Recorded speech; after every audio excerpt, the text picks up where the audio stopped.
of that painting, Jeannie. It must be a famous painting. We are live. All right, good evening. This is the April meeting of the Wyoming Board of Education, the April meeting being usually full of employment materials. So we have a long meeting ahead of us. I'm calling this meeting to order and ask for a roll call. Mrs. Broderick? Here. Mr. Meese? Here. Mr. Thomas? Here. Mrs. Yee? Here. Mrs. Zoller? Here. Please join me in the pledge to the flag. I pledge allegiance to the flag of the United States of America and to the republic for which it stands, one nation, under God, indivisible, with liberty and justice for all. Thank you. Recognition of the public. We do not have any videos, but we do have a picture that we need to share with our community. Can anyone tell us who that is? John Meese? Is that John Meese? It does look like John Meese. Where on earth did you get that? Sure. You'd be floating around. Happy birthday! Happy birthday, Mr. Meese. Oh my goodness. That had to be either my kids or my wife, because that picture is famous in my family. It was very A haircut. yes to Sherry. Yeah, great haircut. Circa 1980, in 1979, 1981, maybe. Wow. And of course, that the double exposure was all the rage. Yes. Really Reagan Double exposure. Brings back memories. Yes, that was high tech. Well, Was happy that Olin Mills? I feel like that's a good one. Happy birthday to you. Happy birthday. Yeah. Happy Jeannie, birthday. you are wily, Jeannie. No, You're I totally don't stuck on my. You be looking over towards Mrs. Hankey. Ah, okay. Now that makes perfect sense. Okay. who knows where she is on everybody's screen. We're just all pointing. Like here, she's in a different spot for everybody. I do want to recognize large birthdays, but remember, I just had a big birthday too. Yeah. Not often someone turns 101. So good job. I know. I mean, good grief. All right. Thanks. Next thing on our agenda is something we've been waiting for all year. I'm very excited. The CAC presentation on school start times. I'm not sure who's going to set this up for us. Yeah, I will start just very briefly. Thank you, Jeannie. Yes, thank you to our school start time study team. They have been working all year. They've been doing a great job of doing research and just figuring out how school start times impact students. And very excited for you to hear about their work tonight as they share their presentation. So what I will do is I'm going to turn it over to Shannon Myatt, who is the chair of this hardworking team. And I think she'll probably introduce the team and then we'll just jump right into the study. So welcome everybody. Thanks for being here tonight. And thanks for sharing all the important findings that you've come across as you've done this work. Hi, everybody. I'm going to get started. Just let you know who all's included in our group. And kind of wrote it all out here. I'll start with myself. I'm Shannon Myatt. I'm a pediatric nurse practitioner over at Cincinnati Children's Hospital, and I care for adolescents as a career. So it seemed kind of apropos that I'd be in this group. And then we have a full team with us. We also have Sarah Green, who is been very helpful with getting everything organized. She has a background in, give me 1 second, everything's kind of going a little crazy. A background as a production manager, and she has, forgive me guys, sorry, I think with the screen changing with the slides, I can't pull up mine. My screen just froze. Oh, I'm sorry. Do you want me to unshare? Oh, you're totally fine. I don't know how I just made my screen freeze here, so no worries. Sarah Green, has a background in production management, and she has a child entering 5th grade and a kindergartner next year, so she's been super helpful keeping everything organized. We have also Sarah Coonan, who's been helpful as well. She's a supervisor over at NKU, and she has the kids in the 6th grade, 4th grade, and 1st grade. So we're happy that she's on our team as well. And then Kristen Nober, she has 2 children who graduated in 2014 and 2018, and she has a background in clinical psychology. So she's been doing a lot of research for us. We are so grateful for her on our team as well. And then we have our wonderful David Ambrose, who's an intervention specialist at Wyoming High School for our 12th graders. And he has a 10th grade boy and an 8th grade boy in the Wyoming City School. So we're grateful to be able to share what we found with the board today. And hopefully you find the information helpful with maybe making some changes in the future. Thank you so much, Shannon. So we'll run through, I've got slides that I'm sharing with everybody, and then I'll just do a little narrative as we go through. So assuming that I can get it to work. So our objectives when we started out were to research, review, and address Wyoming City Schools' implementation of later start times going forward, and the possibilities and whether that was something that was necessary and possible. The reason why we wanted to do this, or why we were tasked with doing this, was to improve students' physical, mental, social, and emotional health across the board. The methodology we used was that we found research studies on sleep and current schools that have shifted to later start times. The team discussed potential challenges and benefits to later start times. And then we reviewed the Cincinnati area school start times to get ourselves a local feel.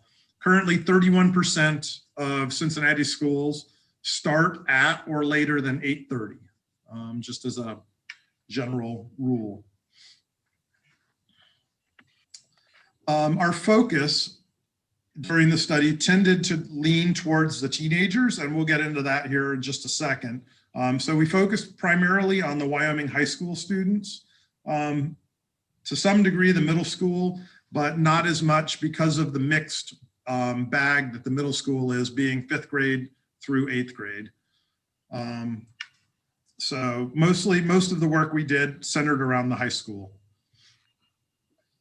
All right, so let's talk about the science behind it. Our bodies produce melatonin, which is a hormone, and the hormone melatonin really is the center of our sleep cycle. So typically adolescent sleep cycles begins around 10:30, meaning that prior to 10:30, their bodies are not primed and ready to go to sleep. And their body doesn't quit making melatonin until 9 a.m. So their body, the body of a typical adolescent, is telling them that they should be getting ready for sleep around 10:30 at night, and that they should be sleeping until 9 in the morning. Juxtapose that with the average child or adult melatonin, which our melatonin begins to create around 9 o'clock, so an hour and a half earlier, and quits being created in our bodies naturally around 7:30 a.m. So we naturally feel tired earlier and wake up earlier than the average adolescent. There's a common misconception in our society that most teenagers just go to sleep when they want to go to sleep. They want to go to sleep later. They want to stay up later. And that actually turns out physiologically not to be true. The studies and all of the science have shown us that kids really are primed physiologically to go to bed later and wake up later, that is not a personal choice that they're making. There are distractions with modern technology and the invention of the light bulb that allow us to stay up later, but really our bodies control sleep patterns, as well as when it's most optimum for us to sleep.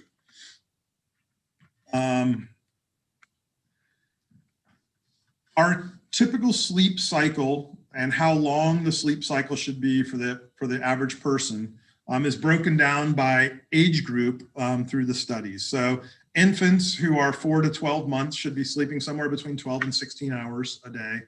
Toddlers 1 to 2 years should be sleeping 11 to 14 hours, including naps. Children who are 3 to 5, 10 to 13 hours. Children who are 6 to 12 years should be sleeping 9 to 12 hours. And then teenagers who are 13 to 18 really should be sleeping for 8 to 10 hours.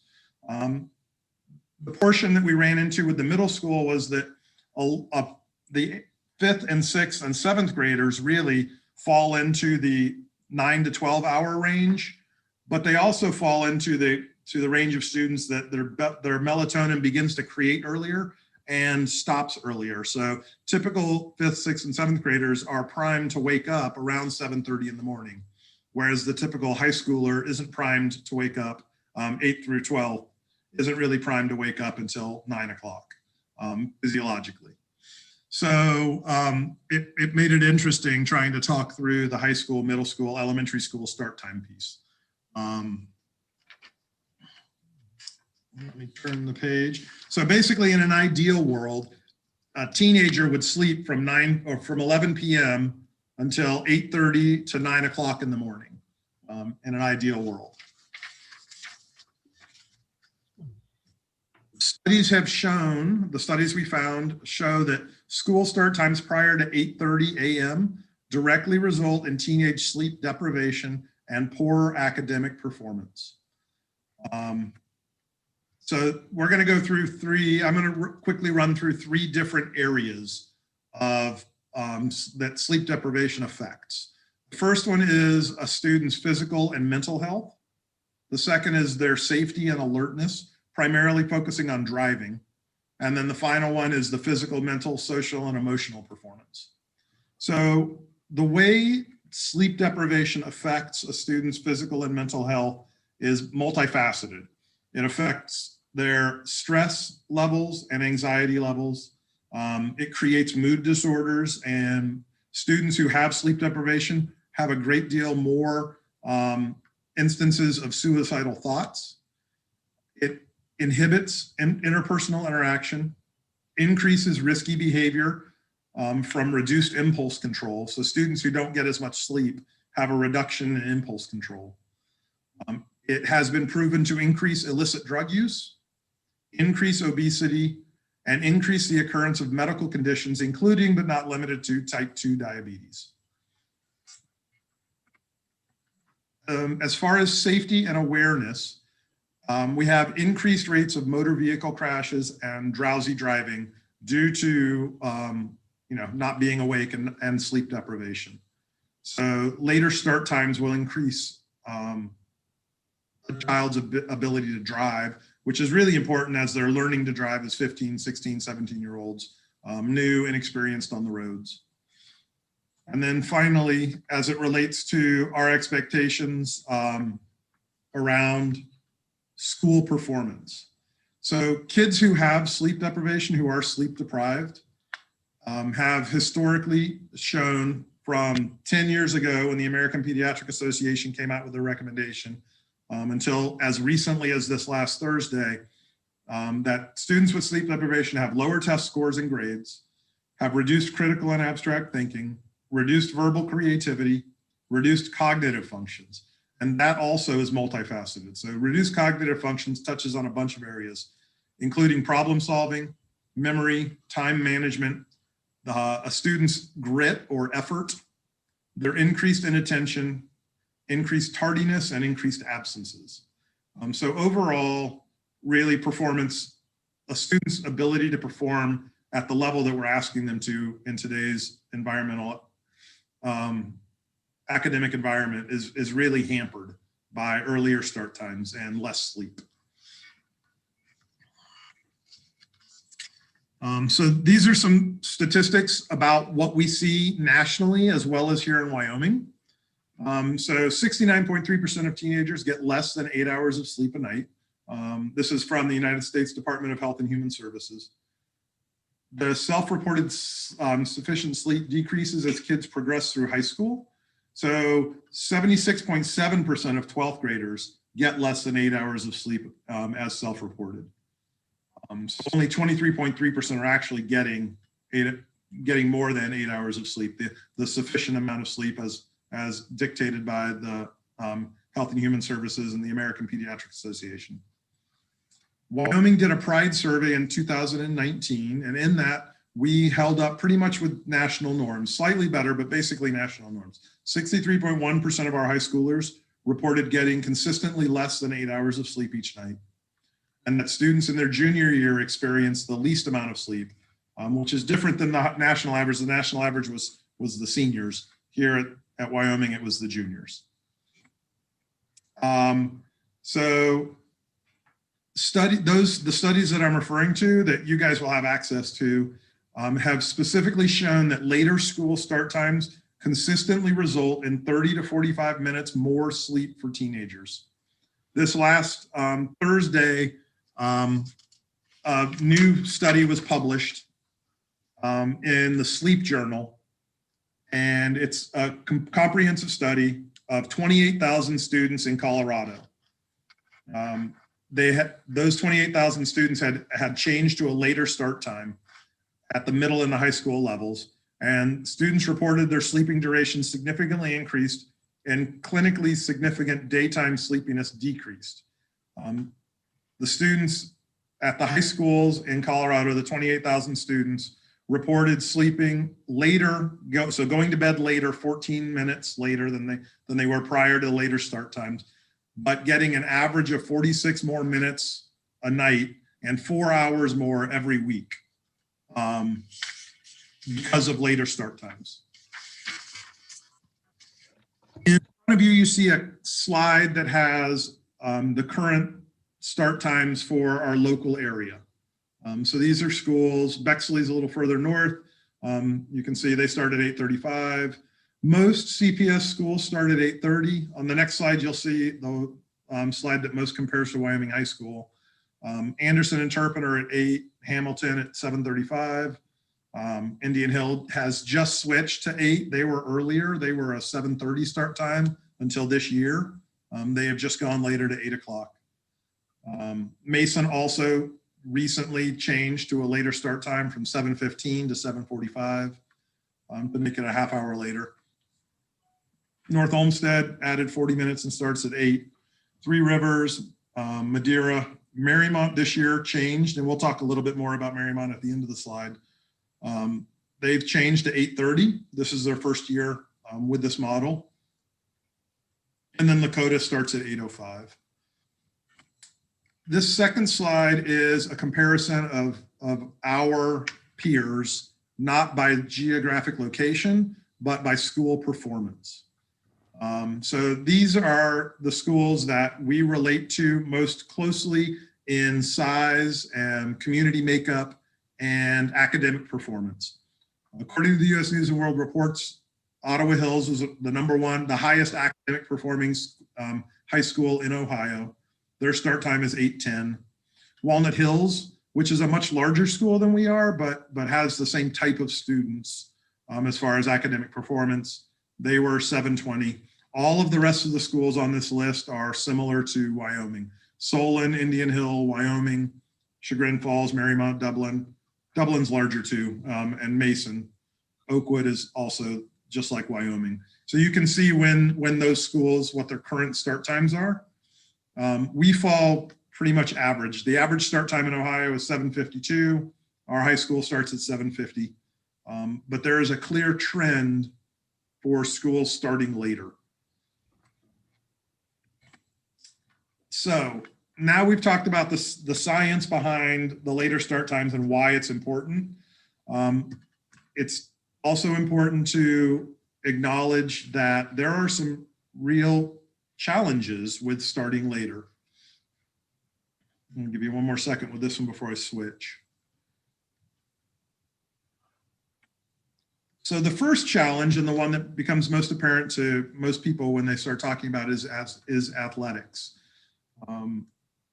Here in Wyoming, we have some serious problems around or challenges with later start times, such as athletics use of non-school facilities, practice and game times, and then coordinating with other schools. Because a lot of the schools in the CHL, Marymount being the exception, don't start at 8:30. Their schools will end earlier than ours will.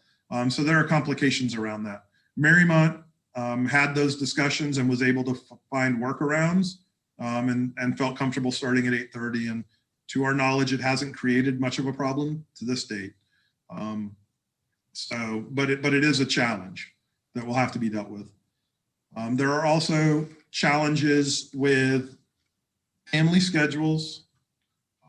Currently, we have teachers that travel between the middle school and the elementary school, and also the middle school and the high school. So traveling teacher schedules would have to be looked at. And then we would also need to look at before and after school care. So a few learnings about the athletics is their schedule and field availability listed below.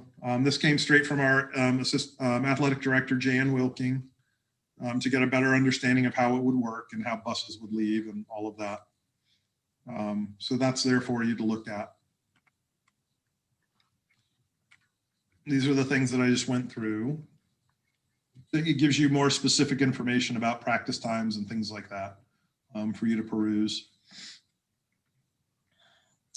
So this talks about the things that would be beneficial as well as the challenges. So it's just a nice little chart that Sarah put together for you to be able to look at. So improvements in physical, mental, and emotional well-being in adolescents, improved flexibility for staff and planning, flexibility of athletic schedules, school functioning, flexibles for coaches that work, and then challenges, family schedules, athletic schedule modification, teachers who travel between schools, before and after childcare, coordinating extracurricular schedules, after school activities, and then ability of kids to manage time, difficulty of having multiple children, and then kids and staff in multiple activities. So how parents will get kids all over the place. And our last bit is what we learned from Marymount. So Marymount did a pretty comprehensive process before they switched to 8:30. So Marymount is very similar to Wyoming. We rank nationally, we rank statistically by the state as the number 6 high school in the state. Marymount's number 8. Marymount's population is very similar to ours in both size and scope, as well as economic diversity and makeup. So they were building a new high school and thought it would be a good time to start implementing a later change. So they started talking about the transportation logistics, how they're going to get busing and getting kids to school. Then they talked through the athletic issues and found that there was a small enough challenge that they were able to fix the challenges without too much of an obstacle, the overall health of the student body. Following that, they did a survey of the staff members at the schools. Then they surveyed the PSA and other community groups. Finally, they surveyed parents and students. And then they implemented. So prior to implementation, during the construction, they had all seniors show up late to school. So every senior got a free first bell. Because of that, they were able to study their tardy and their absences and found that they had, due to the late start, they had almost no tardies in the senior class, and their overall attendance rate went up due to the later start times.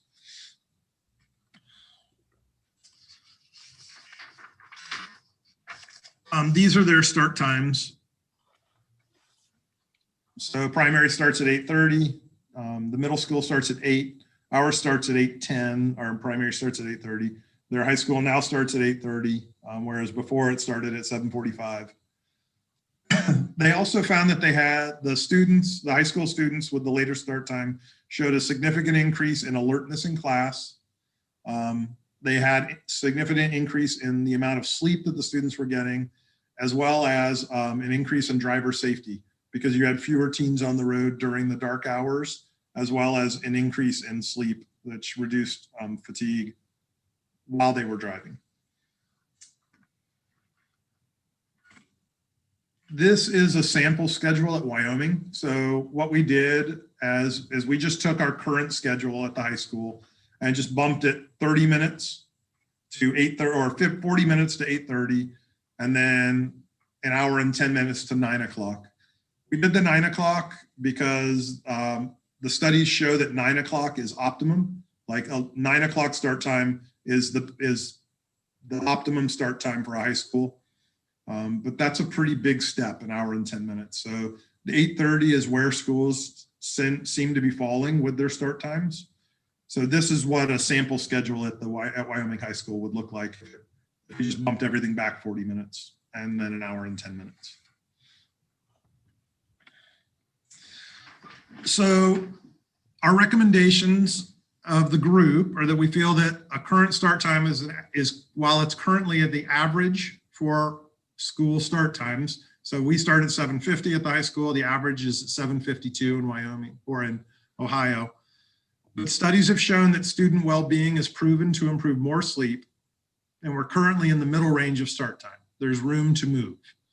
Evidence points that we should not be starting prior to 8:30 or 9 o'clock if we really want to optimize our students' performance. Data points to considerations of making a change, and we hope that what we've shown you, as well as the links to all of the studies so you can do a deeper dive, will help you understand the science behind what we're saying and the recommendations that we're giving.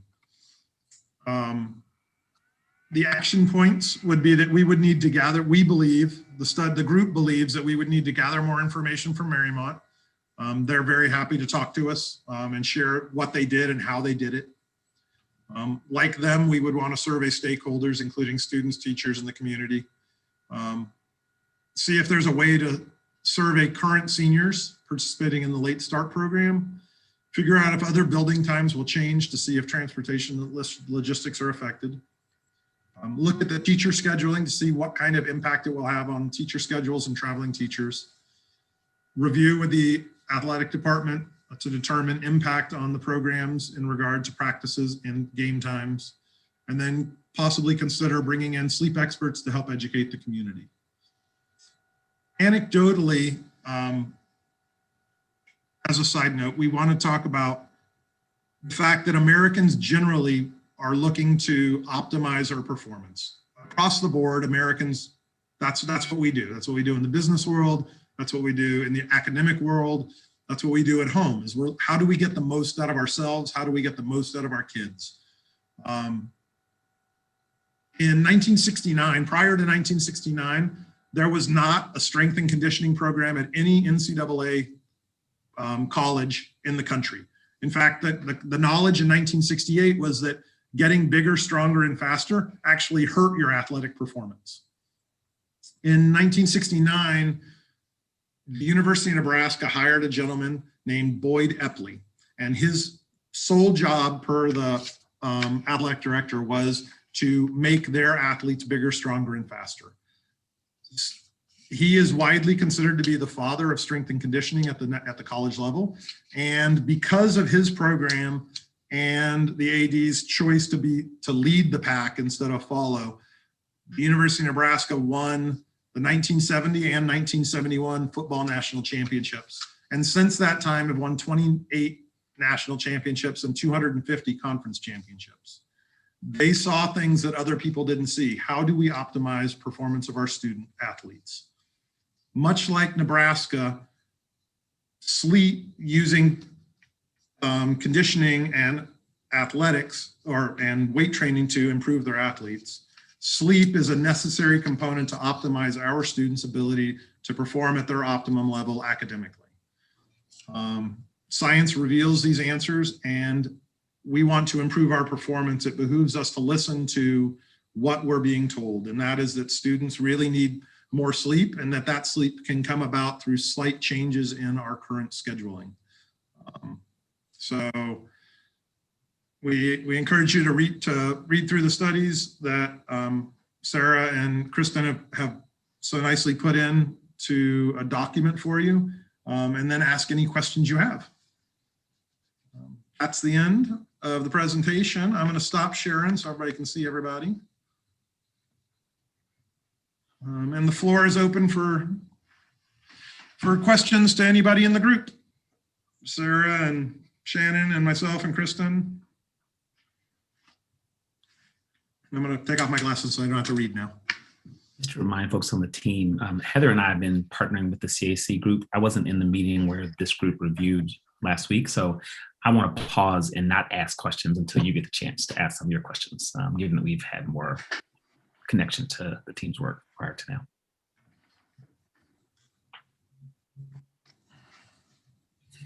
Well, first of all, I just want to say thank you. That is just some great detailed work. I especially appreciate kind of seeing how you you could show our schedule as well as the example of Marymount.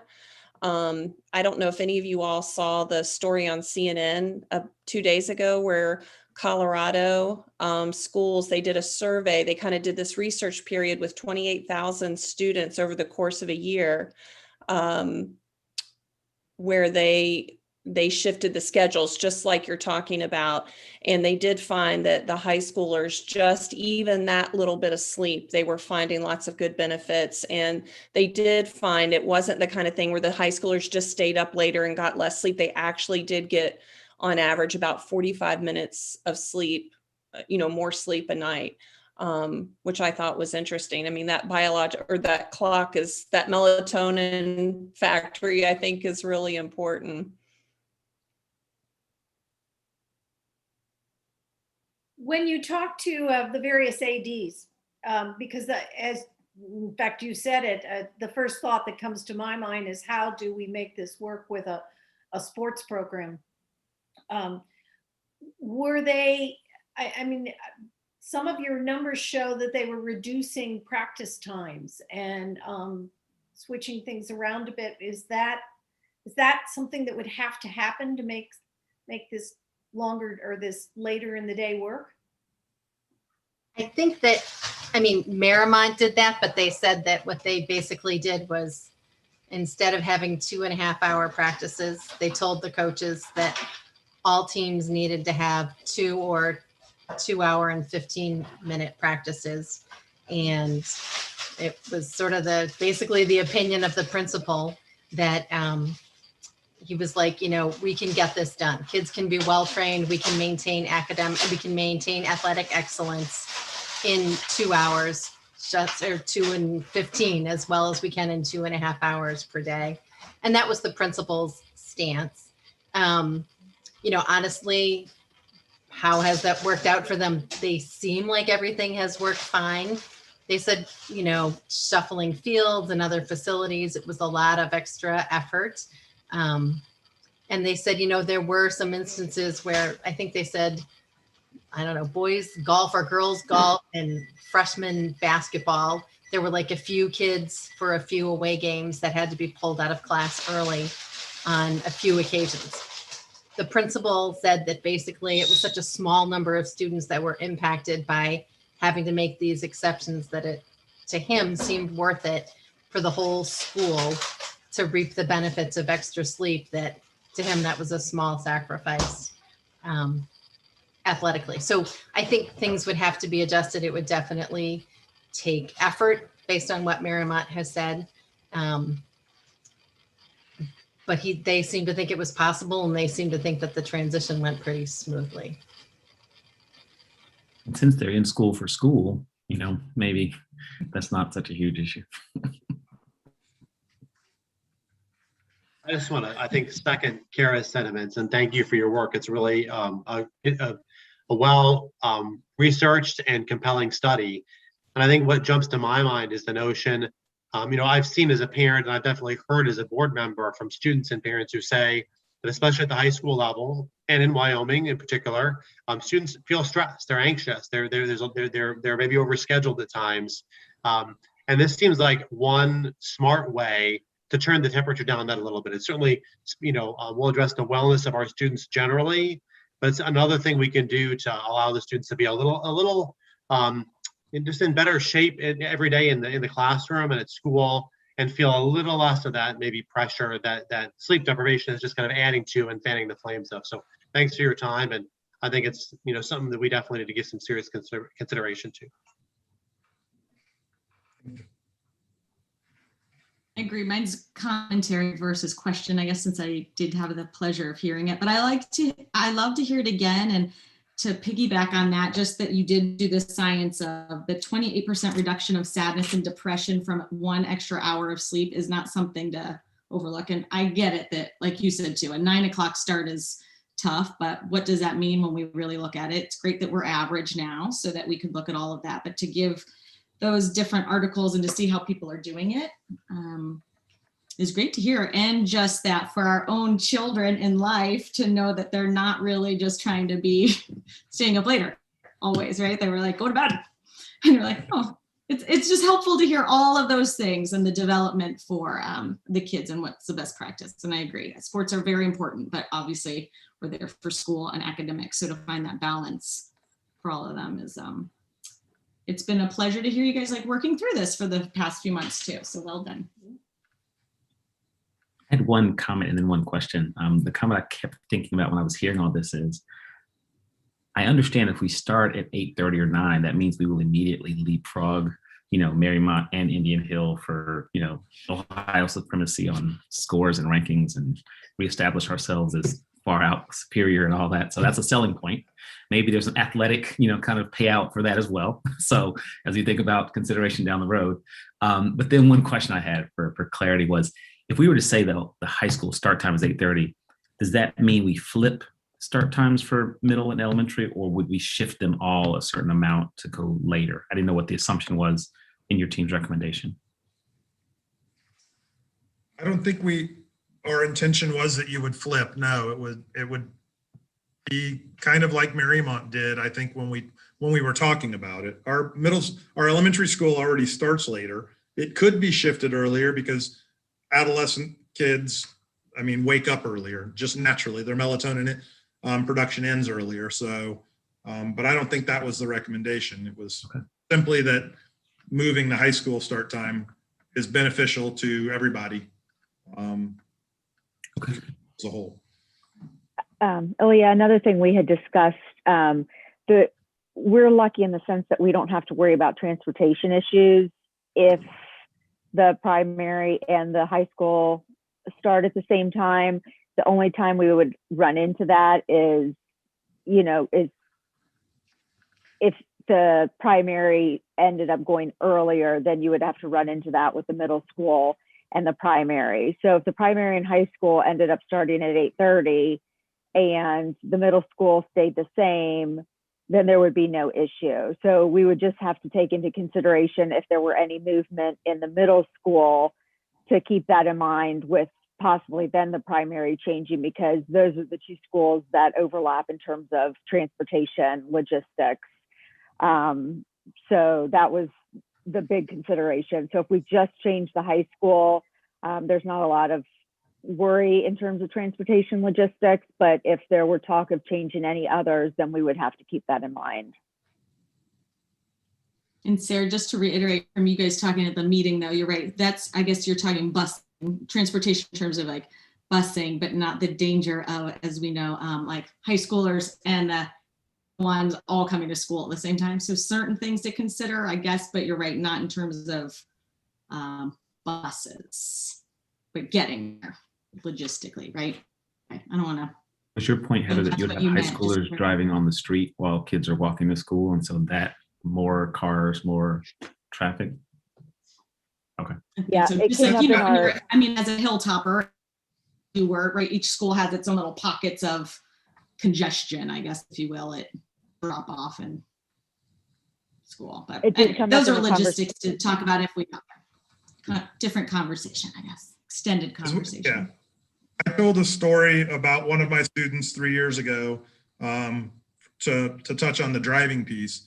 I had a student, so the sleep deprivation leads into cognitive impairment and making poor choices. And one of my students a few years ago woke up on a early January morning, went outside and cleaned according to them, 6-inch by 6-inch square in front of their face off of their windshield, and then tried to drive to school and ended up running into an inanimate object, causing an accident.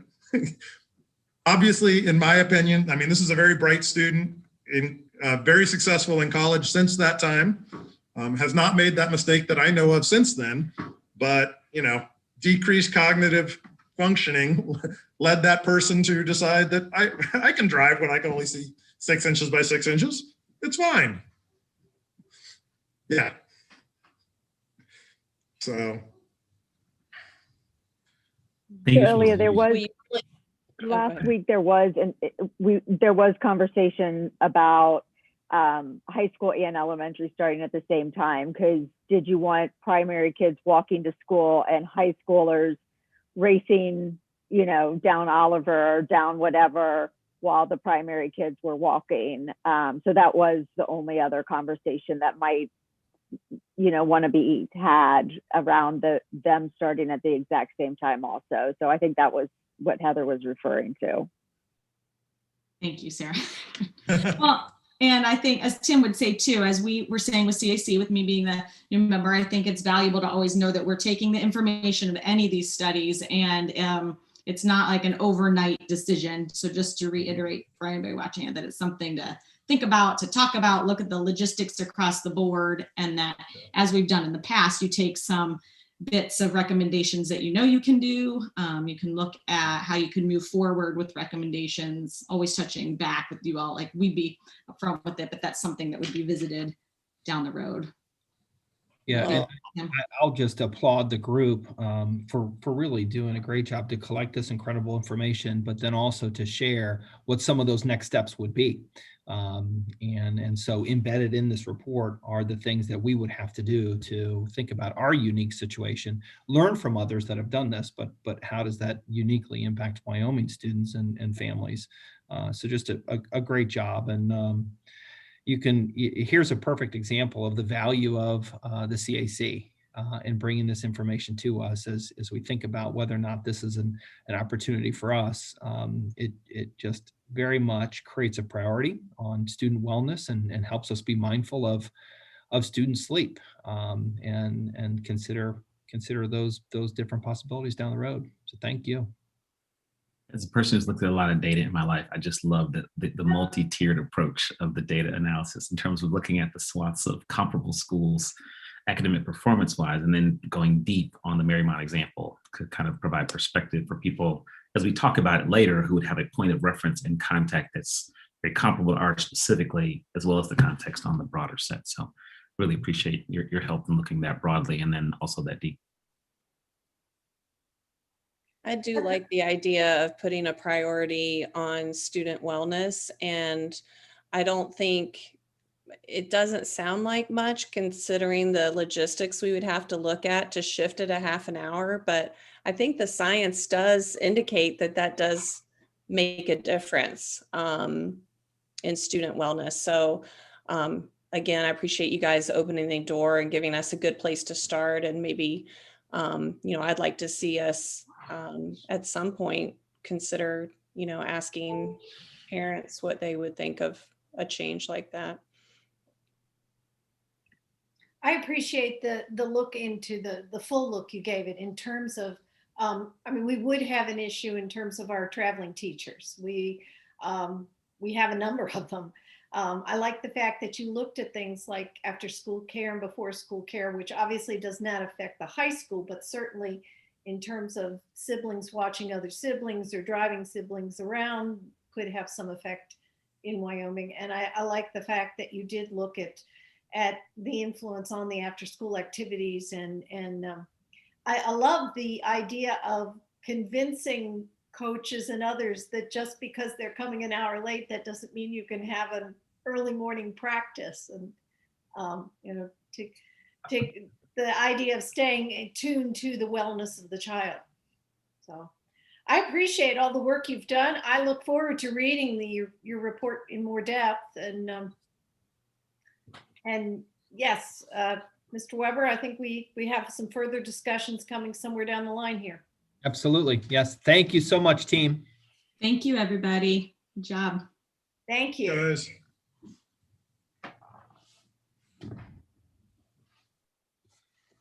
All right, thank you. That was, gosh, well done. Good stuff. Yeah. Great information. Will you be able to get us copies of those reports? You have in the past, so I presume that's. Yep, we will get that to you. And as we've done in the past also, we will place those on our website so that everyone has access to that information also. All right, thank you. All right, let's move on to the board committee reports. Finance committee did not meet today. You are, you have your April wait here. We do have our April waits because our April meeting is pretty early in the month, earlier than normal. And we normally take the month of April to use this meeting to review our April income tax payment. And so we moved our meeting to Monday, May 3rd. So our next meeting is Monday, May 3rd. All right, great. So by that, you'll be ready for the planning meeting to bring us up to date on the income tax payment. Yes, thank you. All right, and citizens advisory, is there anything else to report on the other groups or? Well, I would just say, oh, unless I'm tripping. Go ahead. That, well, Rhonda's financial planning group that will meet on the 12th, where we'll practice their presentation with our group, and then they'll present to us on the 24th. Great. So they're working on that one. Okay. Our superintendent committees, business advisory did not meet. Community engagement does anyone have something they'd like to present? Well, did everyone see the PSA? I know Raquel and I did finally connect. So prior to the email, just that May Fete would not be happening, as we kind of pretty much all knew, I'm sure, right? It takes so much work and effort from all the groups who always volunteer, but to adhere to everything that they put out. That email, if you didn't see, for June the 5th for Strikers Grove, that they're looking at family interest, whether or not that we could have a day, the Wyoming community could have a day there as a kind of a backup to May Fete. So thank you to them for just trying to find something fun that is not the exact same, but something to look forward to for students. Anyone else? I do. There's a couple things I wanted to highlight relative to the Wyoming School Foundation. So progress toward the overall goals and budget has been very strong on the annual campaign, and so far outraised what the goal was. There had been an additional request or a final request, and so there'll be some funds that are still coming in, but really celebrating progress in that space. There is going to still be the poker hunt on April 25th. That's coming up this Sunday, I believe. And in that space, there's some more interest to get more people signed up for that. And so the request was just to make folks aware of that. And there's information at wyomingschoolfoundation.org event/poker hunt. There's 83 folks who are signed up. And so they're continuing to email and sort of request and asking folks to share that with friends. So the participation on that is also strong, and it continues the work that Wyoming School Foundation has been doing this year. So that's the one update. The team meets tomorrow, but that's just something that was referenced in our last meeting of Wyoming School Foundation as a request. I was able to sign up through their Wyoming School Foundation Facebook connection as well. Yes. And that's on Sunday this week. On Saturday this week, the Wyoming School Music Association is going to have their porch concerts. I think it's supposed to be good weather both days, she says, hopefully. And that should also be pretty exciting to walk from. You can walk around the village you'll start at the Village Green, get a map, go to different porches where you'll hear different groups play. The jazz band, I believe, is at the Village Green. Do you remember what time that is? I mean, I know I could look that up. I can't remember what time that's happening. 2? I don't know. Making it like anybody? Yeah, I think it's 2. I think it's 2 to 4, and I think the poker is 1 to 4. I think it goes later than that with the poker hunt.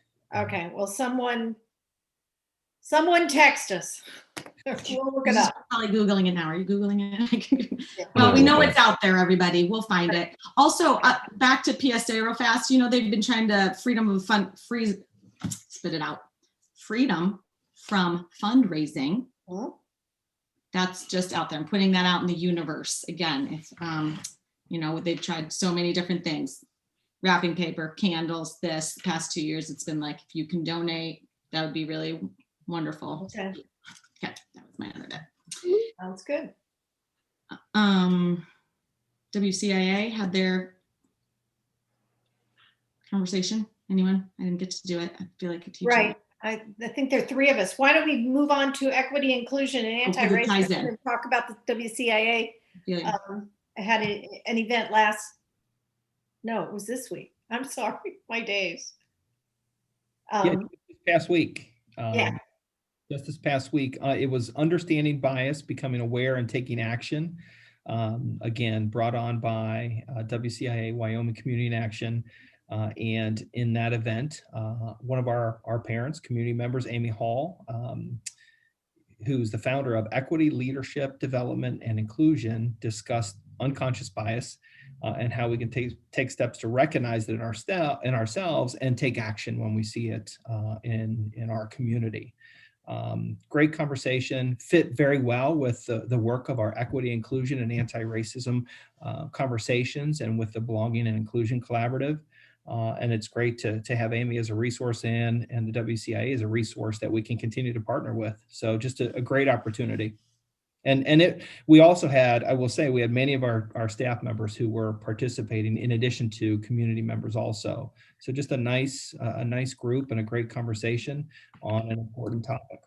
Yeah, it was nice to see teachers there, and I from some of the WCIA folks I talked to, they were very pleased with the number of people that zoomed in. Mm-hmm. It's good. It was numerous screens. It was very interesting. I'm going to go backwards for a minute. The Porch Fest is 2 to 5 on Saturday. All right, sorry. Anything else on equity, inclusion, and the anti-racism committee? Have you other items to add? No, not for tonight. Okay. Facility committee has no report, but you have a meeting coming up. Our next facility committee meeting is on May 20th. So we'll give you an update at the May meeting of our next round of work. The poker hunt on the 25th is 1 to 5. Thank you. And planning and goal setting. Yeah, I will share just a few items from planning and goal setting. We talked a little bit about the work that we're doing right now and the important shift that we're excited about making right now as we talk about next year and strategies and goals that we can implement that really get to continuous improvement. As we move out of a pandemic, again, we are excited to be talking about different things and excited to be talking about ways that we can grow. And so we've begun those conversations, and we'll be putting some things in place. And I thought I'd share, again, just a few of those topics. Our goals and actions fall into four different categories: teaching and learning, climbing culture, communication, and financial stewardship. And as we think about broad goals across the district and actions across the district, these are goal areas that connect with all of our buildings and connect with all of our staff, again, with the intent to build continuous improvement. And how can we build upon the experience that we're creating for kids in order to make that better each and every day, each and every year? In teaching and learning specifically, some of the things that we're going to be focusing on, there's three real main areas that will be part of our work during professional development days, during staff meeting time, during department meetings. One of those is around curriculum alignment. Specifically, we're going to be talking a lot about how curriculum mapping can help us be intentional and purposeful about what we're teaching and how we're creating a K-12 experience for all students. We'll be talking about instructional strategies. You know, one of the things many of our staff members right now, our department chairs, have been doing is a book study on the artisan teacher. And so we're going to be bringing this to our entire staff, written by Mike Rutherford. I'll be talking about him in a little bit more, but we'll be talking about instructional strategies that are impactful and effective for students. And we'll be generating conversations with teachers across departments, within departments, across buildings about what they're doing and what works for them in the classroom so that we can share ideas. We know we have incredible resources in all of our staff members here in Wyoming, and this is a great way to capture and take advantage of the knowledge that we have here in the district, and also connecting with a professional educator across the country who's done great things.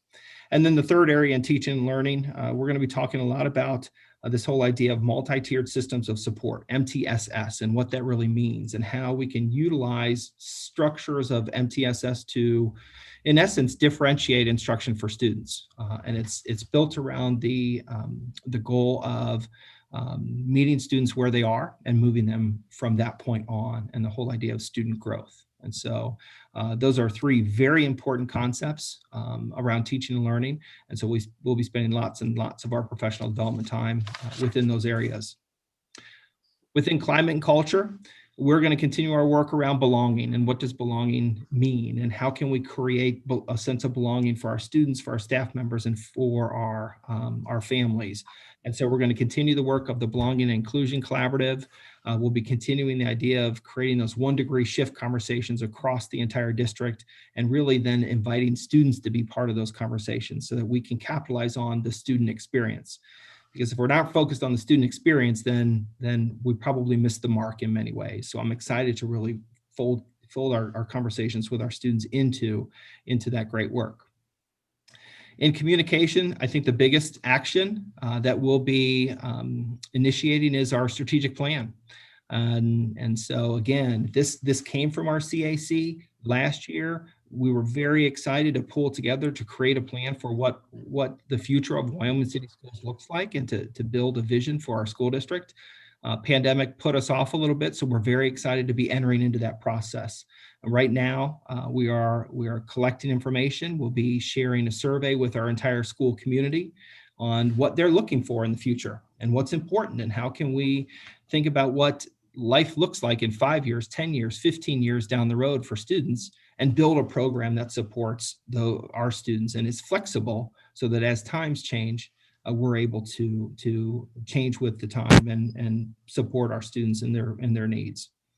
And then the last area is, again, financial stewardship. And what we're focused on is creating specific plans that are related to financial stewardship of the financial stewardship of the incredible resources that we're receiving from our community.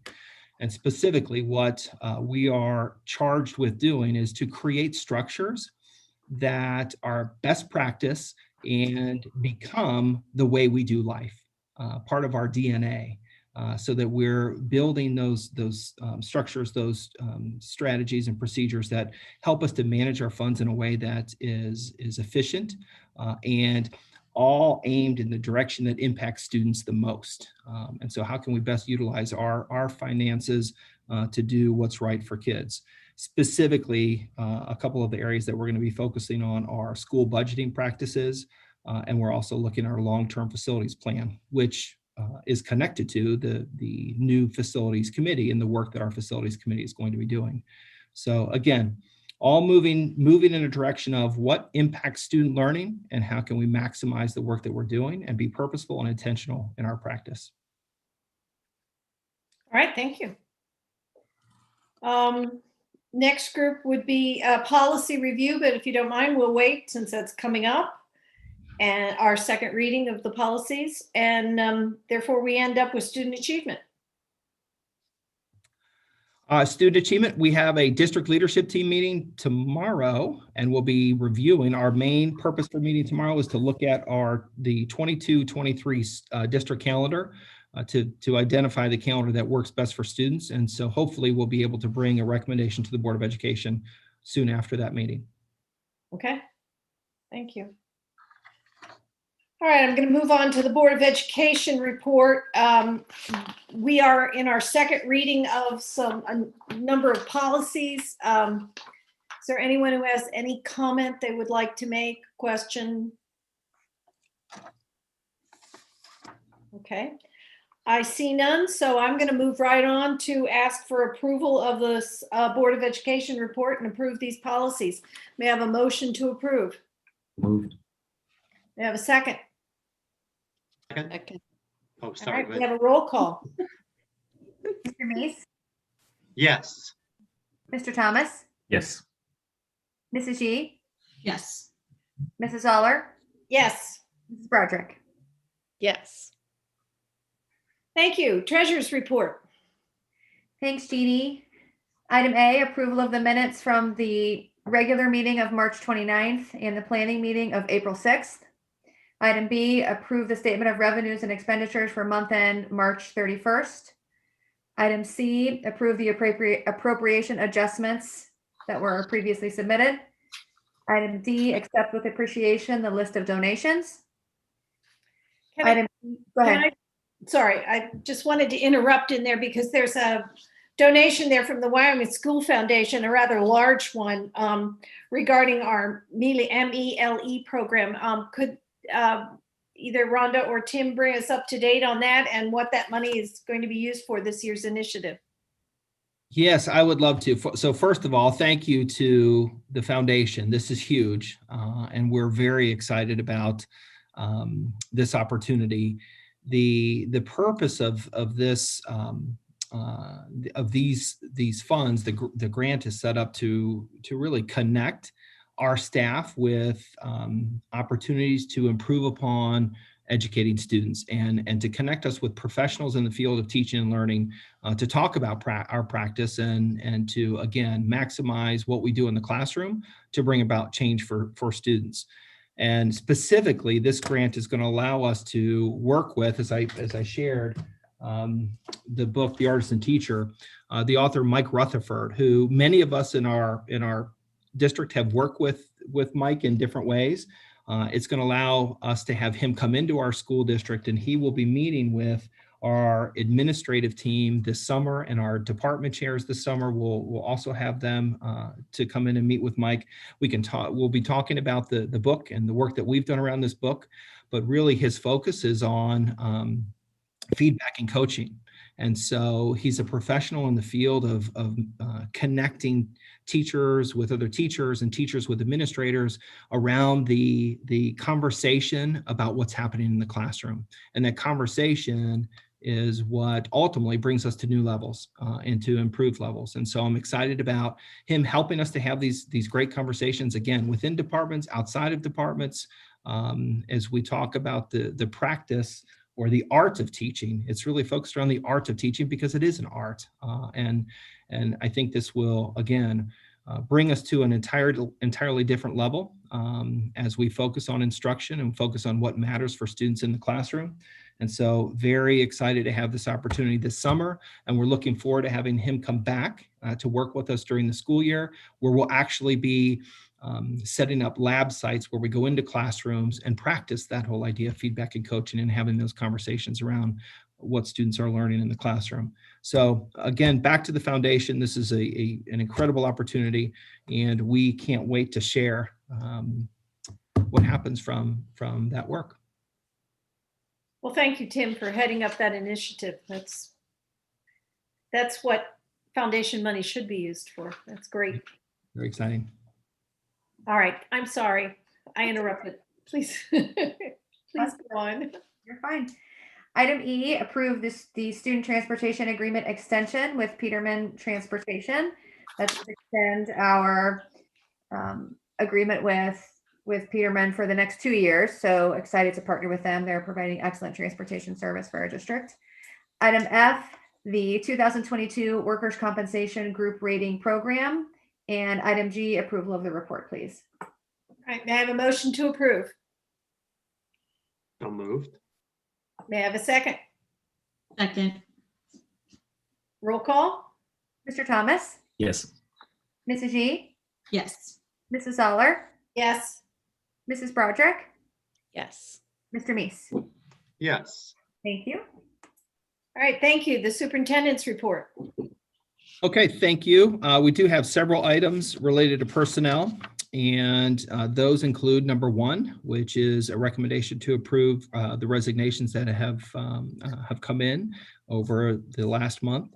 Number 2, resignation to approve a resignation for purpose of retirement, and we did receive one. And I will pause here to just honor and celebrate, if I can, for a brief moment, Marty Murray. Congratulations to congratulations to Marty, who's going to be retiring. We appreciate all that she does for students. She's just someone who provides a ton of love, ton of care, a ton of patience to our students, to our staff members, and has really been a pleasure for me to get to know over my time. So congratulations to her. Super excited about whatever comes next. I know she's not going to sit idle. She'll be doing something exciting. I can bet on that. So congratulations to her again. So I will go to number 3 then. This is a recommendation to approve the renewal of our educational library and nurse aides. And you can see on the agenda the list of aides that we will be renewing. Number 4, this is a recommendation to approve the 2021-2022 continuing contracts. And you can see we have 6 individuals who were recommending for continuing contract. And I wanted to take a moment here also to turn to Dr. Whiteley, just to share a few highlights of the incredible work that these individuals have done and are continuing to do in our school district. Continuing contract is a big deal. And these folks, as if you know them, are putting in incredible amounts of energy and effort to support students and to support the work of others. So Dr. Whiteley, I'll turn it to you just for a few moments. As we discussed earlier, our continuing contract requirements are outlined in the master contract. So all of these individuals basically meet the core requirements, but all of these individuals certainly go above and beyond. So just to hit highlights of a couple of those. David Ambrose is our first person. Mr. Ambrose, our intervention specialist, he really helps our students find their voice. He helps to make sure students' voices are heard during conversations and during meetings. The high school is a time to find your voice and be able to be an advocate for yourself as you go to college, and he certainly does that. Also, even before we did 1 degree shift as a district, he played an integral role in our courageous conversation training. So equity and belonging is really at the core of who he is and making sure that we grow as a district and specifically at the high school in that area. Also on that list is Louise Anderson, another high school teacher, also our social studies department chair. If you've ever been in Miss Anderson's classroom, she keeps kids on their toes, right? She is constantly changing activities. She is differentiating in product, process, and pace. And she's not afraid to shy away from new things. She is a risk taker. And I think that benefits our staff and our students and her ability to reflect not only in those risks, but to grow and know what the strengths were and what her own growth areas are. And she's also played an integral role in our service learning days of the past. So just very highly organized and a really great leader. Jen Fox is at the primary. Jen Fox is a differentiator. She strives to really meet her students where they are, which is whole group work, small group work, partner work, individual assistance, you name it, you see it. Also, she's really embraced flex seating in her classroom and really been a great mentor throughout the district and helping model that and what it could look like. And so she also was familiar with Canvas, our new learning management system. So she's been a great teacher leader in that area as well. Kelly Hochter, she's at the middle school. Very integral role in our world language department. She has really led and modeled the teaching proficiency through reading and storytelling, that TPRS model that we introduced at the primary, but bring a bridge to bring that into the middle school. She also initiated a study with Hamilton County in food waste and had the middle school being awarded a $3,000 grant, which also might be why she started the recycling or the green club at the middle school. So a great teacher leader in our building, and again, a great model around assessment data and how that drives instruction. Andy Lyon, flipping back to the high school, English teacher. Andy is just an advocate for kids. I remember when I was at the high school, I had the pleasure of hiring Mr. Lyon. And very early on, a kid told me, and a parent told me, that he cares about kids. He's an adult in the building that I know cares about me and that I can go to if I'm having a problem. And that's really what you want for kids, to be able to be cared for, but also that in his English ability, great, rich discussions. Kids feel comfortable because of his rapport, sharing and getting into conversations. And last but not least is Cassie Wyman, primary Spanish teacher. She really strives to know her kids as well. She gives, even to the younger learners, she gives learning profiles and multiple intelligence surveys, even though they might not know what those are. And I've also had the privilege of knowing as a parent, Miss Lyon, my daughter had her, and you talk about just focusing on verbal proficiency. She does student interviews. She does I Carumba reading games. She did her master's thesis on feedback and how to get kids engaged and give them feedback without shutting down their participation. So just a really good firm foundation for our language program that gets our students excited and wanting to continue not only in Spanish, but in other world languages because they're just immersed in that language. So you have 6 people here who are just kind of the piece de resistance of our district, right? They're what we want everybody to kind of model after. And so granting them a continuing contract was a really easy decision for our district. Thank you. Okay, thank you, Dr. Whiteley. Yeah, great things. And excited also to be looking to item number 5, which is the renewal of certified limited contracts. And here you can see a large list of folks that make a difference every day. And so excited to be recommending the approval of those contracts also. Mr. Weber, on number 5, we do need to strike Nikisha Brooks. She actually has a continuing contract. She received that last year, so that's just a small catch. So Nikisha Brooks just needs to be removed from that list because she's already on a continuing contract. Thank you. Number 6 is a recommendation to approve after-school tutoring at the curriculum rate for this staff member, and that's for this year. Number 7 is a recommendation to approve a proposal for the athletic supplemental position of high school varsity reserve cheerleading advisor. Number 8, recommendation to approve a student auditorium worker, and that is at the high school. Number 9 is a recommendation to approve these staff members and their children to attend Wyoming City Schools. And that is it for personnel. Item B, we do have a recommendation to approve the classified salary schedules for the 2 years, 21-22 and 22-23, at the rates of 1.75% for each year. And item C, D, and E is a recommendation to approve the school or the student fees for the high school, middle school, and the primary school. And then item F, another one we're excited about. That's a recommendation to approve the trip of our high school model UN to Montreal, Quebec. And again, exciting to be looking at new opportunities for student travel. And I know that they're very carefully watching the potential of COVID and have made arrangements with the plan. If we need to switch anything or be flexible, they can do that. But again, very excited to be looking at different opportunities, getting back to what those opportunities mean for students. Did I read that correctly? They're actually going to go by bus? Mm-hmm. Ooh, that's a long bus ride. Well, let's hope the Canadians will let the Americans in. It's all part of the experience, right? I guess so. That's true. Yeah. All right. Any other comments, questions? That was a long list. And congratulations to those people. May I have a motion to approve the superintendent's report? So moved. Thank you. And I will second. And may I have a roll call? Mrs. G? Yes. Mrs. Aller? Yes. Mrs. Broderick? Yes. Mr. Meese? Yes. Mr. Thomas? Yes. Thank you. All right, thank you. So then we have an additional superintendent's report on personnel. May I have a motion to approve that? So moved. So second?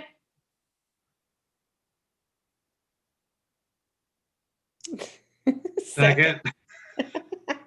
People, come on. We don't have this yet. After We're failing. We're failing on this. You can't do it. May I have a roll call? We're too polite. Mrs. Aller? I abstain. Mrs. Broderick? Yes. Mr. Meese? Yes. Mr. Thomas? Yes. I was on mute. Yes, sorry. Doing better. Yes. I'm laughing at you.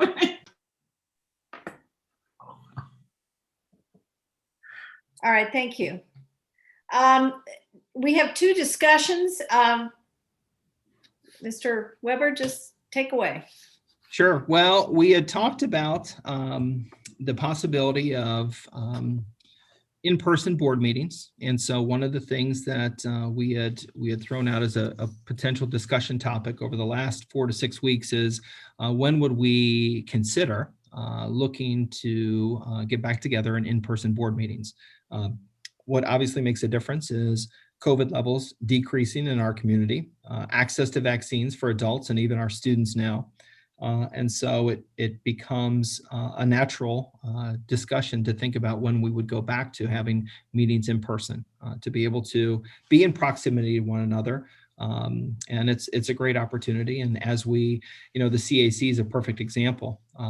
Although it provides an opportunity for us to have access to the tools that they're using to present.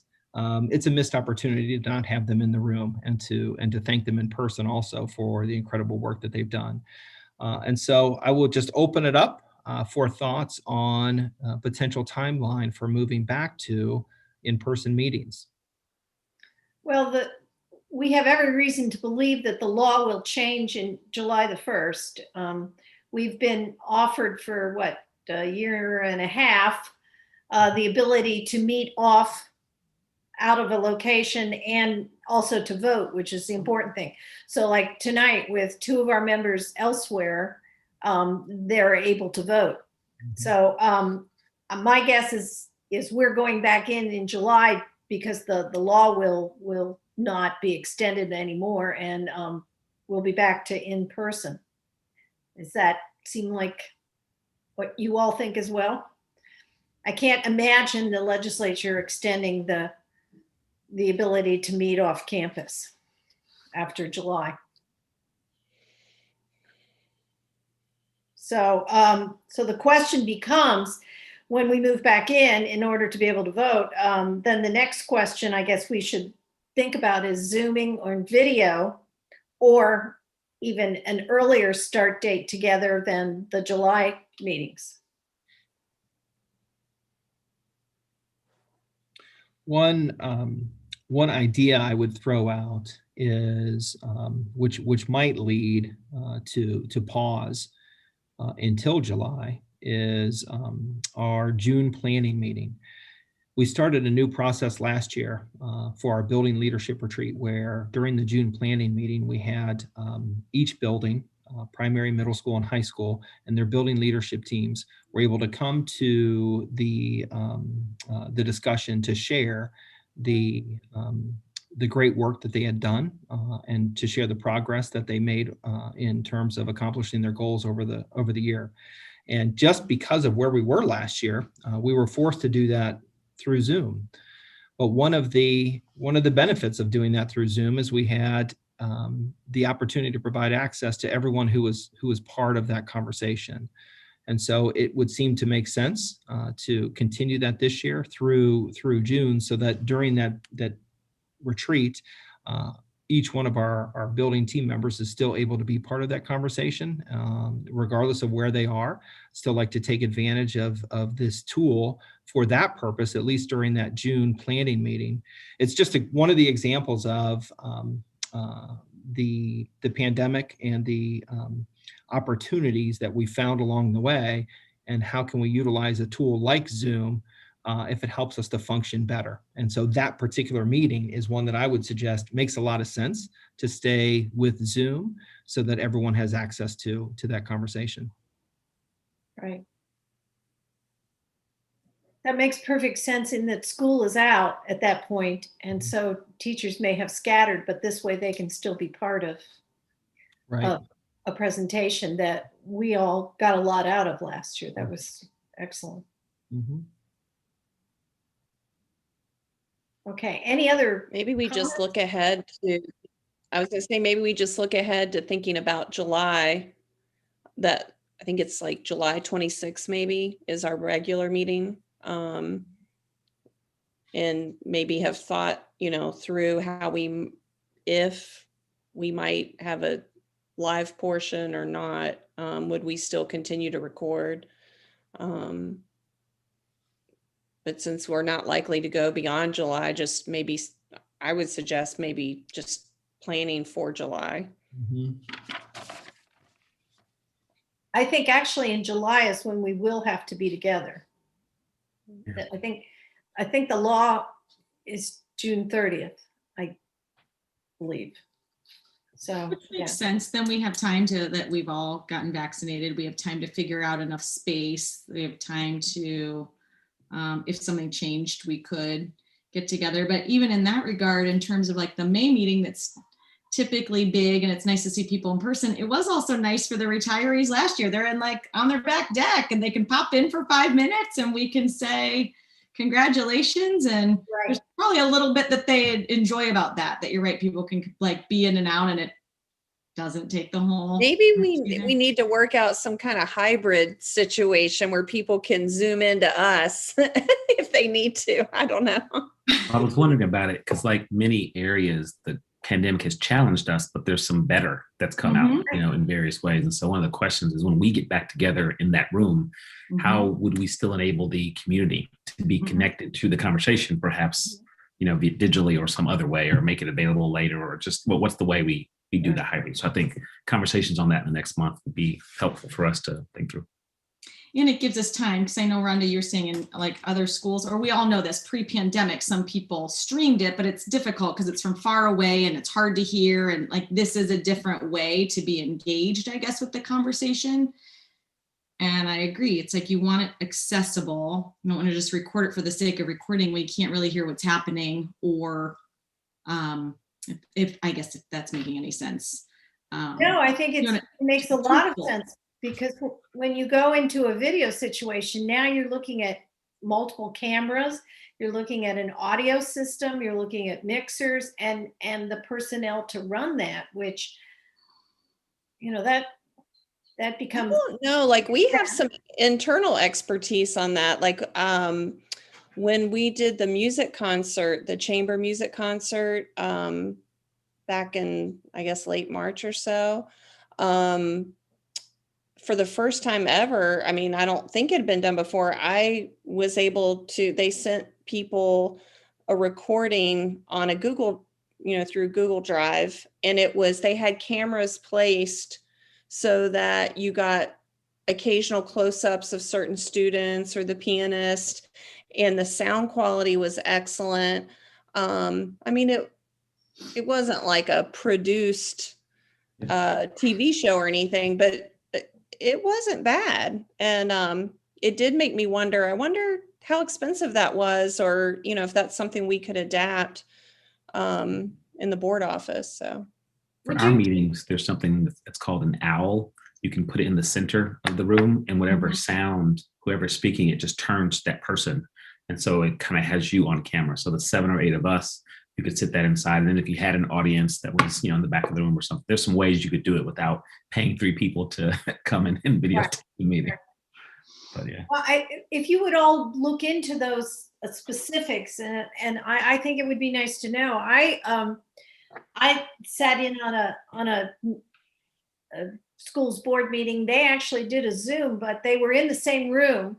They just each had their laptops in front of them. So the Zoom picture that someone outside of who was not in that room was picking up was pretty similar to what we're looking at right now. And then they had one additional box that was a camera that was focused on everyone. So you could see they were all in the same room. And then at one point they had a presentation and that person sat in front of that camera. So that was. Did you also have like special guests zoom in and share your screen, even though we're sitting there together, say somebody, it was easier for them, or they couldn't be vaccinated or something, that they could zoom in to us. I thought there was some concern about feedback when we were all sitting next to each other and trying to Zoom. I don't know if that's an issue. Okay. That's good to know. Yeah. Yeah, and when we've had groups in a room and you're utilizing Zoom, we scatter and go to our own separate locations because it will be better because of the feedback, right? But so I'll find out how they did that myself. I'll take that one on. But yes, there are a number of ways to look at this. I don't see a perfect answer, but it just seems like we've got time, though. If we say that we know we'd be in person by the July meeting, right, that we could function as it stands. I mean, unless something changed for May and June, and that gives us time to do some legwork research. Right. Yeah, I think between now and and maybe over the next 2 to 3 weeks, we can find some ideas and really research how those ideas have worked in other locations, and come back and share some of the responses that we've seen. Hopefully during the May planning meeting, maybe we'll have time to share some ideas and some thoughts around what we see happening elsewhere. Right. Okay. All right, thank you. Mhm. Sorry, one more thing. Oh, yes. Sorry. So next topic, I thought it was important to just have a brief conversation about one of the principal searches that we're embarking on right now, and that's the search for the next leader of Wyoming High School. And as you know, this is a big decision that impacts students, it impacts staff, it impacts our school community. And we don't take this decision lightly. And so wanted to share just a little bit of the process, talk about the process a little bit, and share some of the feedback that we've received from many individuals. Again, as we set out on this process, we wanted to create some strategies that really pulled in feedback from our entire school community. And wanted to identify what was most important to our students, to our staff members, and to our families, and to the greater community. And so to do that, we have asked for individuals to complete a survey. We've asked for individuals to participate in focus group conversations. And in those focus group conversations, we were able to have students participate, we had staff members participate, and we had parents and community members participate. And so then our job is to put this all together into a document that helps us understand what the thoughts and beliefs are about the next leader that our school community is looking for. And it helps us in two ways. It helps us as we're meeting candidates and thinking about candidates that potentially might be a good fit for Wyoming City Schools, helps us to identify the specific characteristics that we feel are important in a leader at the high school.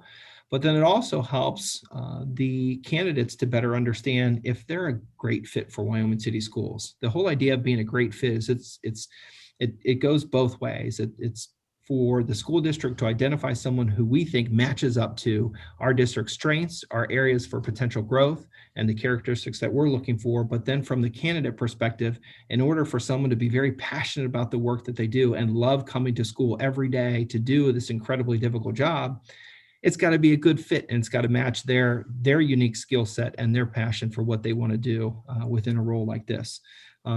So again, this feedback that we were seeking was very, very important. So I'd like to go ahead and share this, and I think Susie's got control of the slides, and so we'll just go through the questions that we asked.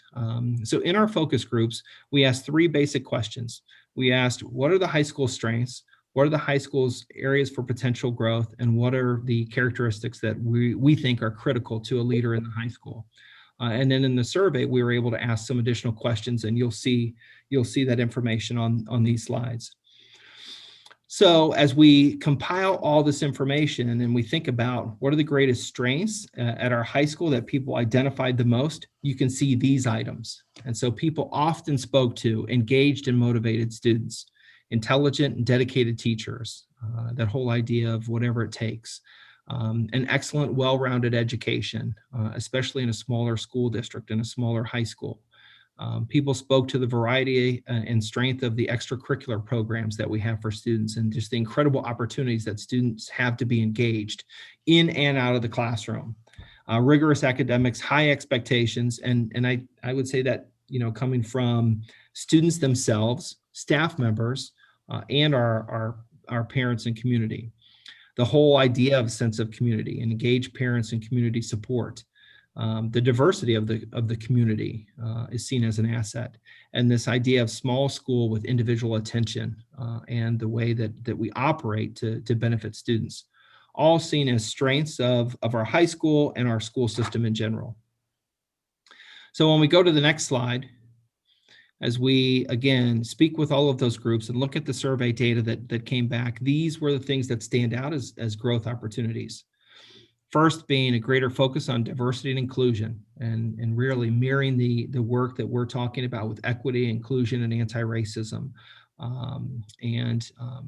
Also, you can see a focus on special education instruction and how do we best support the needs that students have. Staff diversity, and to think about the hiring practices, all things that we've been talking about. Student mental health supports. So an interesting idea that connects with the CAC report today. Personalized learning, appropriate rigor, and having opportunities for students to enter at the right point, and that whole idea of appropriate rigor. Non-academic class options, continually looking for options for students. Stability and leadership. Everyone is interested in having someone who, again, is passionate about the same things so that they're committed and connected in a way that is long-term. Real world pre-professional opportunities. We have an incredible community with resources that match or exceed any other community that we can think of. And so how do we capitalize on the resources in our community to provide opportunities, outside the box opportunities for students? And then the last point there is this idea of a balance between innovation and tradition, and how can we honor the great traditions of Wyoming City Schools, but continue to be innovative and do what's right for students and continue to create new opportunities. And one question on that one. Yes. Was there a specific area or two when people were saying places they're looking to bring innovation? Was it in the curriculum kinds of offerings or that kind of thing? Or do you remember what was that space? That's a great question. I think in reflecting back on the focus group conversations, I think it was more curriculum based and being innovative in what types of opportunities do we have for students. And we've seen that happen with a few new courses this year, but it's looking at continuing to have that discussion and engagement around what students need and what opportunities can we create for students. More curricular related, I think, than anything. Okay, so on the survey, we also had two questions that asked individuals to rate the characteristics that they were given. And this first question is about principal professional skills. And so you can see in this slide, the one that really stands out is this idea of evidence of promoting a positive school climate. Really stood out.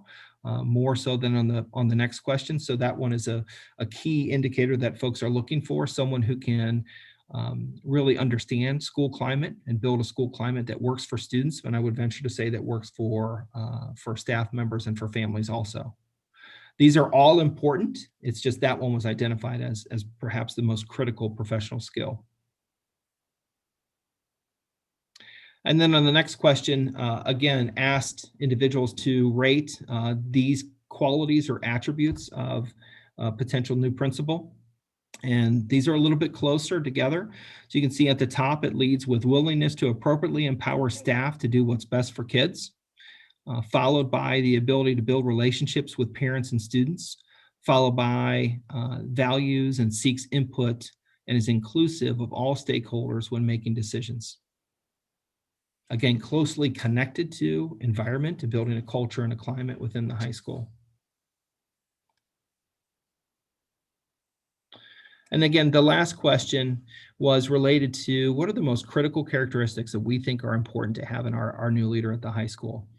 And so these stood out and again, connected across all groups. So someone who's committed to students, someone who loves kids and is willing to do whatever it takes to help kids be successful. The whole idea of stability and long-term commitment to our high school, valuing diversity, a relationship builder, strong communicator, instructional leader, someone who builds unity and builds a vision, someone who's approachable and a collaborator, and someone who's positive, energetic, and supportive. It's interesting, you can see how those wrap around our goal areas and very much in line with where we're heading as a school district. And these are the things that we're looking for in a leader.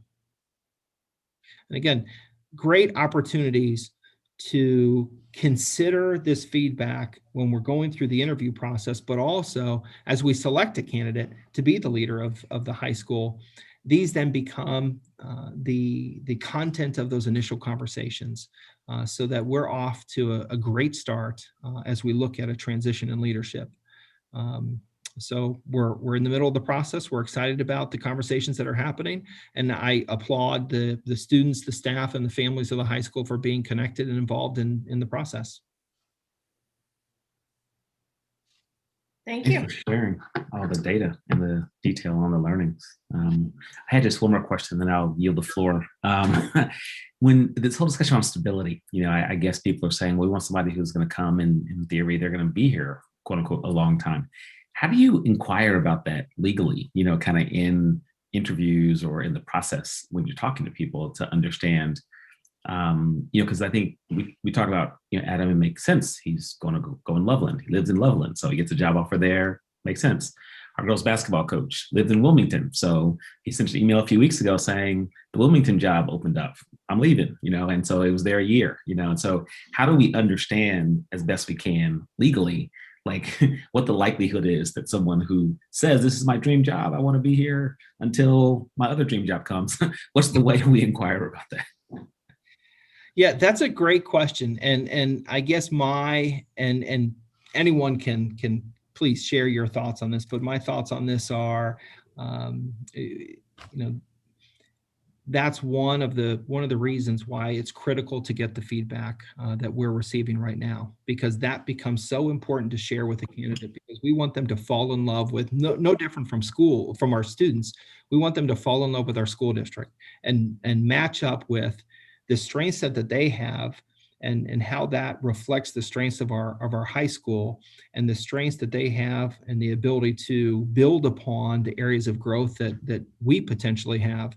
Because if those match up, then we have someone who is incredibly passionate about the work that they do, and they couldn't be more motivated to continue to do and connect with our students and our staff and our families at the high school. I think that's perhaps the most important thing, is that it's that great fit. And if it's the great fit that we're looking for, then I think things fall in line. And at some point, there's probably, at any point in time with anyone we're talking about, there's a natural point of transition. But we want the time that they're with us to be the very best that it can be, so that we're doing the very best things that we can do for kids. And whether that's 3 years or 5 years or 10 years, we want to capitalize on someone's passion for doing what's right for kids and make sure that lines up with what our vision is. And I think there are some things that we can do, but it really begins with the process of hiring. And you want your process to reflect your community. And when I was looking at the survey, the data, I was just really struck by, you could have just said, insert superintendent search. The voice of our constituents is pretty consistent about what we value most. And I think taking these opportunities to hear that and make that the focal point of the search, we got you. And I think a lot of it had to do with involving people, setting up a process so that you really got to know us and could see that fit. And so I'm really pleased with how you're going about the searches. And I think we're going to see, things always happen, but I think we're going to see even better longevity, I guess, with folks. At the same time, we're a small district. And so if you are wanting to move, there aren't that many slots to put you in. So, and Wyoming's a great place to work. It's a wonderful opportunity to learn a number of things that make you look, your skills look rather nice for someone else. So it's just the way we have to do this.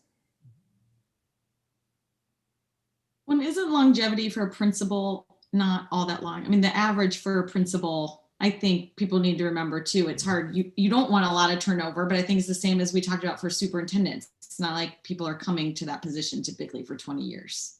Is that correct? Well, except for 10 lab. Not you, but principals and other positions too are typically a few years. Is that? Yeah, I'm not sure what the data says on that exact number, so I'd hate to throw out a guess. I don't know. Yeah. Aaron made a good point a few years ago when we were doing this process, is that in the administrative side of things, there is often a move that enables moving up, or so it's a consideration that's in someone's set. And your point, Jeannie, is true, that it looks really great when you say Wyoming on the it's like P&G. It's like when you've been there, people want you somewhere else. And so maybe the point Kara makes about the consistency in what our community is saying, we make sure that the person we hire really does that. And so if we have to hire a new person 2 years from now, they also do that. And so there's a consistency of the deliverable, even if the person in the role moves a bit earlier than we might want. Great point.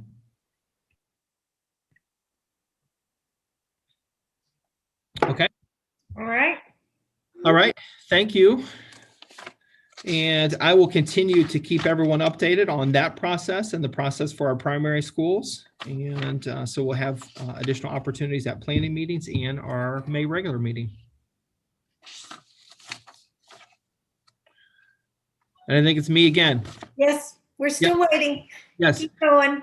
Just a brief update. Obviously, part of my update is the principal searches. And so we're continuing on that path. And the feedback that I spoke about for the high school is no different from the feedback we're trying to receive for the primary schools. And so today we actually had a conversation with our primary school staff and asked the same questions. And so we think about what's important on a leadership level with regard to our youngest students, and how do we help usher our youngest kiddos into the school district and make them part of that entire continuum, K-12 continuum. And so that process just began today. And we also have parent meetings, community member meetings set up for tomorrow and Thursday. And we do have a survey that's going out too, and I'll share the same in the same way that I have with the high school staff. So again, thank you to all those connected with that work and that process. Our goal is to hopefully be able to recommend both candidates in May. That's a pretty aggressive goal, but I spoke earlier today about some of the incredible instructional work that we're doing, and I want to make sure that these individuals are connected and build their relationships with the school staff on those most critical ideas for instruction and how to build culture and climate in our schools. So there's no time to waste. So we're working very hard, very quickly for that. The other piece, just to highlight, is it's great to see students in action in the spring. It's great to see celebrations happening, planning for high school celebrations, middle school celebrations, primary celebrations. It's great to see our students participating in their programming, whether it's athletics or any extracurricular after school. It's very exciting to see that happening. So we've got just